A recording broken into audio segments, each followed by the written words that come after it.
औज़ु बिल्लाहि मिनश शैतानिर रजीम बिस्मिल्लाहिर्रहमानिर्रहीम अल्लाहुम्मा सल्लि अला मुहम्मद व अला आलि मोहम्मद। आज हम चैप्टर नंबर 3 स्टार्ट करने जा रहे हैं 9th क्लास का, जो कि सबसे पहला है हमारे पास स्ट्रक्चर ऑफ एटम के हवाले से। स्ट्रक्चर ऑफ एटम आपकी बुक में ऐसा नहीं दिया गया, लेकिन मैं आपको थोड़ा सा एक्सप्लेन करके बताऊंगा कि एटम क्या होता है, उसमें क्या क्या चीज़ें होती हैं, कौन कौन से सबएटॉमिक पार्टिकल्स हैं, उनकी क्या वैल्यू होती है, क्या चार्ज होता है, उसको हम आज डिस्कस करेंगे। अगर हम बात करें एटम के स्ट्रक्चर की, तो हमारे पास एटम में हमेशा मिडल में न्यूक्लियस होता है। न्यूक्लियस के इर्द गिर्द हमारे पास शेल मौजूद होते हैं। ये हमारे पास शेल्स हैं। ठीक हो गया। अब एटम के अंदर बेसिकली तीन चीजें मौजूद होती हैं। एक हमारे पास होता है इलेक्ट्रॉन, एक होता है प्रोटॉन और तीसरा होता है न्यूट्रॉन। अब हम यहाँ पर अगर बात करें इस न्यूक्लियस में, इस न्यूक्लियस की बात करें, या फिर इनको हम बोलते हैं शेल्स। जो सर्कुलर ऑर्बिट्स आपको नजर आ रहे हैं, that are called as shells. इनको शेल्स कहते हैं। अब इस शेल के अंदर हमेशा याद रखिएगा बेटा, जो इलेक्ट्रॉन्स होते हैं सिर्फ वही ट्रेवल करते हैं इसमें। इलेक्ट्रॉन्स पे होता है नेगेटिव चार्ज। इलेक्ट्रॉन्स पे भी बात करेंगे कि चार्ज कौन सा होता है।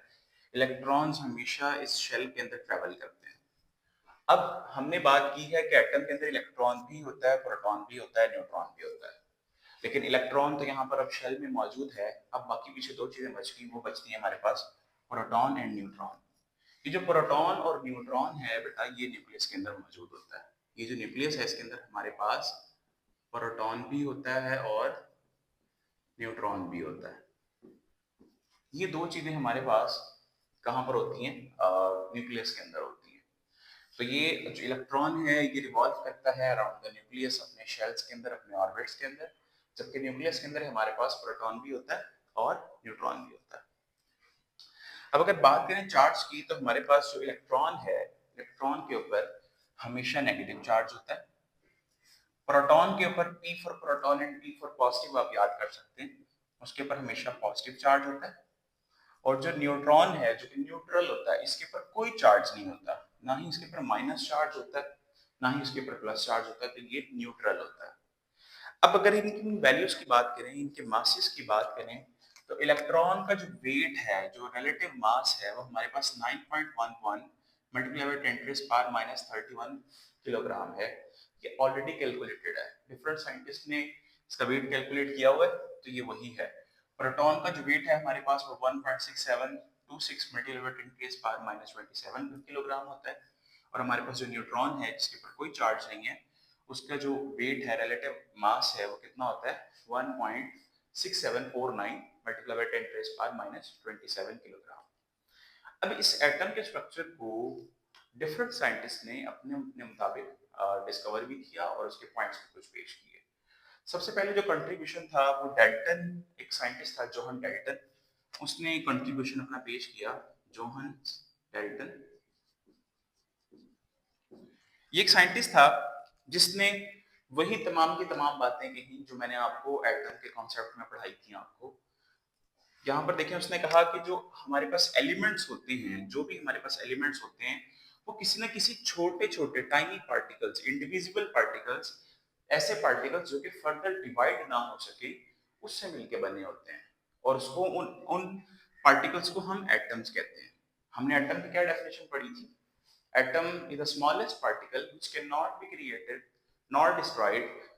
और इसमें यहाँ पर भी वही बात कर रहा है कि जो हमारे पास डेल्टन एटॉमिक थ्योरी ने जो पहला पॉइंट दिया डेल्टन ने, उसने कहा कि तमाम के तमाम एलिमेंट्स छोटे छोटे इनडिविजिबल पार्टिकल से मिलकर बने होते हैं, जिनको हम एटम्स कहते हैं। उन छोटे छोटे पार्टिकल्स को एटम कहा जाता है। सेकंड नंबर पे जो उसने पॉइंट दिया, वो ये दिया, जो हमने पहले भी डिस्कस किया था, कि जब एलिमेंट बनना होगा, तो जो एक जैसे एटम्स होंगे वो आपस में इकट्ठे होंगे। उनका साइज भी सेम होना चाहिए, उनका मास भी सेम होना चाहिए, उनका वॉल्यूम भी सेम होना चाहिए, उनकी शेप भी सेम होनी चाहिए। तो वो जब एक जैसे आइडेंटिकल एटम्स आपस में मिलेंगे, तो मिलके एक एलिमेंट बनाएंगे। अब यहाँ पर देखें उसने क्या बात की है। जो कोई भी एलिमेंट अगर हम ले लें, एलिमेंट के अंदर जो एटम्स प्रेजेंट होते हैं किसी भी एलिमेंट के अंदर, वो सारे के सारे आइडेंटिकल होते हैं। आइडेंटिकल का मतलब ये है कि उनका सेम मास होता है, उसके ऊपर सेम वॉल्यूम उसका होता है, और उसकी शेप भी क्या होती है? सेम होती है। यहाँ पर मैं अगर एग्जांपल के तौर पर बात करूं, तो यहाँ पर देखिए, ये हमारे पास एक एटम है, इस तरह के जब एटम्स मिल जाएंगे, सारे देखें आइडेंटिकल आपको नजर आ रहे हैं, तो वो एलिमेंट बनाएंगे। तो उसने कहा atom of a particular element are identical. किसी भी एलिमेंट के अंदर जो एटम्स प्रेजेंट होते हैं वो सारे के सारे आइडेंटिकल होते हैं, वो एक जैसे होते हैं। फिर थर्ड नंबर पे उसने एक और बात कही कि जब केमिकल रिएक्शन होता है तो केमिकल रिएक्शन कुछ भी नहीं है सिवाय एक चीज के। यहाँ पर जो उसने बात की कि केमिकल रिएक्शन के अंदर या तो एटम कंबाइन होते हैं, या अलग अलग होते हैं, या फिर रीअरेंज हो जाते हैं। अब इसका क्या मतलब है, इसके हम छोटे से एग्जांपल यहाँ पर मैं आपको लिख के दिखाता हूँ। लेट्स सपोज हमारे पास एक रिएक्शन हुआ जिसमें Na पॉजिटिव और Cl नेगेटिव आपस में मिले, उन्होंने NaCl बना दिया। तो यहाँ पर क्या हुए, ये एलिमेंट्स, ये एटम्स आपस में कंबाइन हुए हैं, ज्वाइन हुए हैं। तो ये कंबाइन होने के बाद इन्होंने NaCl बना दिया। अगर मैं कहूं कि NaCl को दोबारा इसमें कन्वर्ट कर दें तो क्या करेंगे आप, NaCl में NaCl को अलग अलग करवा देंगे, Na पॉजिटिव और Cl नेगेटिव। तो इस कंडीशन के अंदर उन्होंने अपने आप को सेपरेट कर लिया, और इसी तरह से ये रीअरेंज भी करते हैं। ठीक हो गया। तो ये सारे के सारे पॉइंट्स थे जो कि डेल्टन एक साइंटिस्ट था उसने पेश किए थे, जिसको हम डेल्टन एटॉमिक थ्योरी कहते हैं। अब यहाँ पर अगर हम बात करें, एक बहुत इंपॉर्टेंट क्वेश्चन है, पेपर में अक्सर आता है, an atom is electrically neutral why. Atom electrically neutral क्यों होता है? इसकी रीजन सबसे बेटा बड़ी ये है कि हमारे पास, याद रखिएगा एक पॉइंट, जितने नंबर ऑफ पॉजिटिव चार्जेस यानी कि प्रोटॉन्स होते हैं उतने ही नंबर ऑफ इलेक्ट्रॉन्स होते हैं। यानी कि मिसाल के तौर पे किसी एक एलिमेंट के अंदर 5 इलेक्ट्रॉन हैं तो उसके पास 5 ही प्रोटॉन भी होंगे। ये बाय रूल है, जितने पॉजिटिव होंगे उतने ही नेगेटिव होंगे। प्रोटॉन पे पॉजिटिव चार्ज होता है, इलेक्ट्रॉन पे नेगेटिव चार्ज होता है, तो जितने पॉजिटिव चार्जेस होंगे उतने ही नेगेटिव चार्जेस होंगे। वो जो पॉजिटिव और नेगेटिव हैं वो एक दूसरे का इफेक्ट आपस में कैंसिल करवा देंगे। न्यूट्रॉन के ऊपर तो कोई चार्ज होता ही नहीं है, क्योंकि हमने पढ़ा है कि एटम के अंदर 3 चीजें होती हैं, इलेक्ट्रॉन, प्रोटॉन और न्यूट्रॉन। न्यूट्रॉन पे कोई चार्ज नहीं है।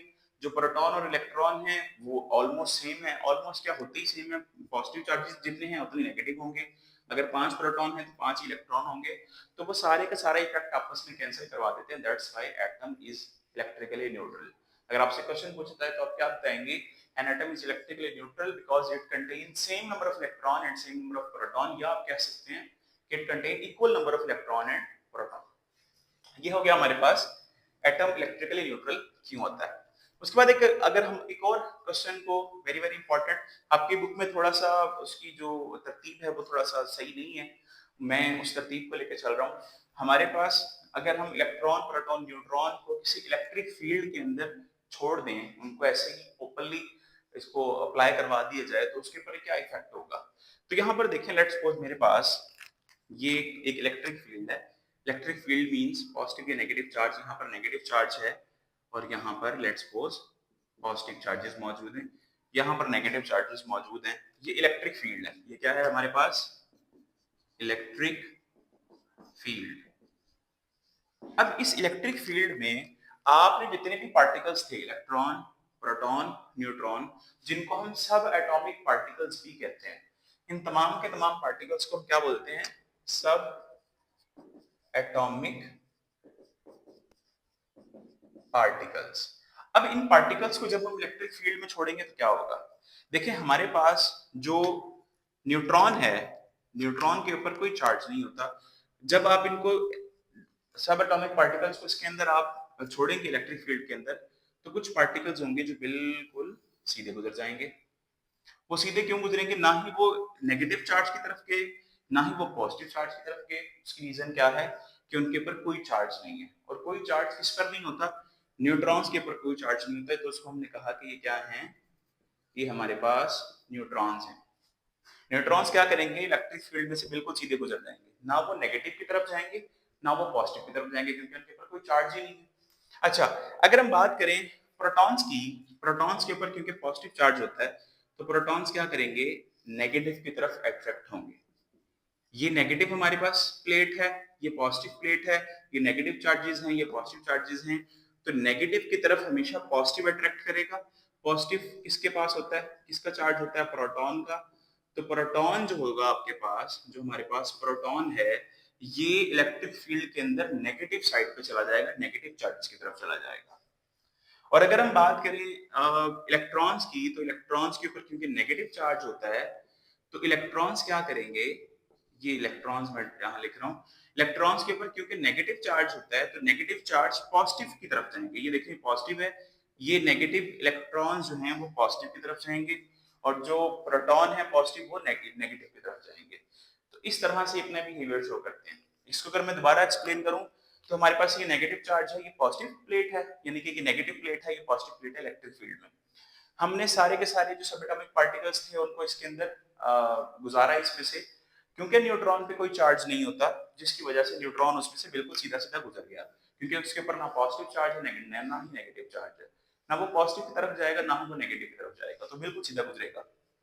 जो हमारे पास प्रोटॉन है, क्योंकि प्रोटॉन पे होता है पॉजिटिव चार्ज, तो प्रोटॉन क्या करेगा, वो नेगेटिव साइड पे ट्रेवल कर जाएगा, और जो हमारे पास इलेक्ट्रॉन्स हैं जिसके ऊपर नेगेटिव चार्ज होता है वो पॉजिटिव प्लेट की तरफ ट्रेवल करेगा।